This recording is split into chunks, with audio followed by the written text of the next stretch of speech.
Okay, இதான்டா சரியான போட்டி. ஜோயாவா இல்ல நம்ம தீபாக்காவா அப்படிங்கிற கேள்வி வந்து நம்ம கிட்ட எல்லாம் இருக்கோ இல்லையோ, ஜூம் பண்ணி பார்த்தா நம்ம மாமா ஃபேஸ்ல நல்ல ஒரு பிரகாசமா தெரியுது. மாமாவும் ஆர்சிபி ஒண்ணு 18 வருஷம் கழிச்சு ஒரு கப்பு கிடைக்க போகுது. ஆரம்பிப்போமா? ஓகே. ஜி தமிழ்ல சேர்ந்து பெரிய எதிர்காலம் இருக்கு நாங்க எங்க வீட்ல.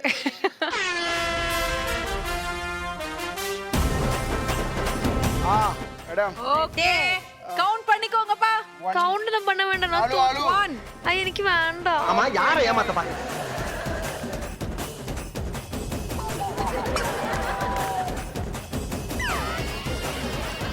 ஒரு மனுஷன் நக்கிறது உனக்கு வேடிக்கையா இருக்கு.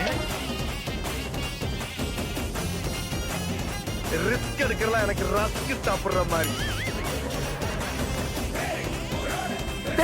என்னடா நடக்குதுங்க? உங்களால எவ்வளவு முடியுமோ ஸ்டாப் பண்ணிக்கோங்க. அது எக்ஸ்ட்ரா ஒரு பாக்கெட் கேக்கும்க்கா. அது அப்படிலாம் சொல்லிடாதீங்க. இப்ப பாருங்க. ஏய் ஏய் இதெல்லாம் ஊத்தி சாப்பிடணும். ஏய் என்ன நடக்குது இங்க?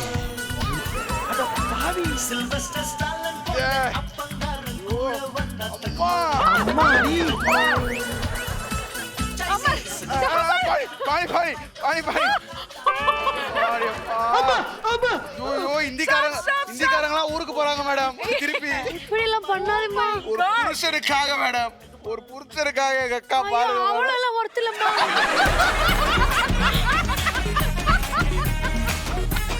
ஏண்டி இந்த நிகழ்ச்சிக்கு வந்த நேரத்துல இருந்து மாமா மாமான்னு கொஞ்சிட்டு என்ன சொல்ல வர்ற நீ? போற நேரத்துல அதுக்கு ஒருத்தல கஷ்டமா இருக்குமா. இப்படி எல்லாம் பண்ணாதீங்க.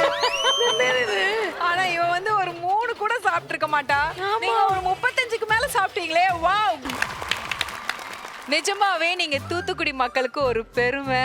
கண்டென்ட்டுக்காகவும் என்டர்டெயின்மெண்ட்டுக்காகவும் ஓ மை காட் எல்லாரும் கிளாப் கொடுத்துடலாம். ஆமா ஆமா ஆமா கரெக்ட். Full fact entertainer. நீங்க தான் அழகி சமையல டேஸ்ட் பண்ணலாம் வாங்க. பணத்துக்காக என் மனச மறந்து அவன் கூட போனியே, தங்கமான என் மனச மறந்து அவன் கூட போனியே, நான் பணக்காரன் இல்லன்னு நமக்கு சூப்பரான தூத்துக்குடி ஸ்பெஷல் நெத்திலி கருவாடு மீன் குழம்பு ரெடி ஆயிடுச்சு. ரெடி தானே? மாமா வந்து வெஜ் தான் சாப்பிடுவாரு. ஆமா. நான்வெஜ் சாப்பிட மாட்டாரு. ஐயோ. ஆனா அதுக்காக டேஸ்ட் பண்றதுக்கு நமக்கு ஒரு தூத்துக்குடிக்காரர் கிடைச்சா நல்லா இருக்கும்னு நான் நினைக்கிறேன். அப்படியா?